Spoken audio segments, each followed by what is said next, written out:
The New York Jets have a Justin Fields problem, and no, he is far from the only issue with this football team. I would go as far as to say there are 3 to 5 issues that are more significant problems for the Jets right now than Justin Fields, but there is one issue that has followed Fields throughout his entire career that is currently tanking the Jets offense.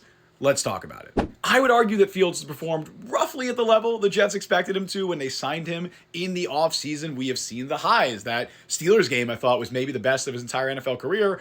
And we've seen the lows. The Bills game was almost definitely the worst of his career. I thought he was pretty bad for 3/4 of that Dolphins game as well. We've gotten the full Justin Fields experience. We've seen both ends of the Justin Fields spectrum. But again, there is one consistent problem that is currently tanking this offense, that is currently tanking his season. He's holding on to the ball too long. And stop me if you've heard that before with Justin Fields. This has been a problem throughout his NFL career. I know Jets coaches and Fields were asked about that this week, and they kind of rebuffed it. They pushed it aside. They said this is not as big of an issue as the numbers indicate.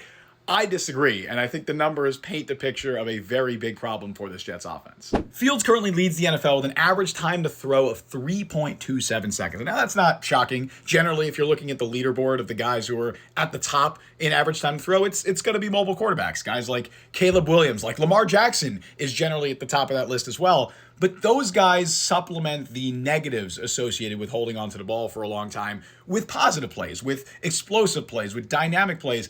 You don't get that as much from Fields. At least the Jets have not gotten that this year. It's just been the negatives. 7 of his 10 sacks have come when he's held onto the ball for 2.5 seconds or longer. All 5 of his turnover-worthy plays have also come when he's held onto the ball for longer than 2.5 seconds. His PFF passing grade drops from 81.6 to 60.3 when he holds onto the ball longer than 2.5 seconds. He has only held onto the ball shorter than 2.5 seconds on 27% of his dropbacks. The next lowest in the league is Caleb Williams at 35%, so Fields is a whole 8% lower than that. The Jets need to emphasize to Fields that he has to get the ball out quicker. And again, I don't know how much of that is on the Jets coaching staff, because at a certain point, this is just who Justin Fields is. This has been a problem for him dating back to Ohio State. It's the slow processing times. It's a slow release point.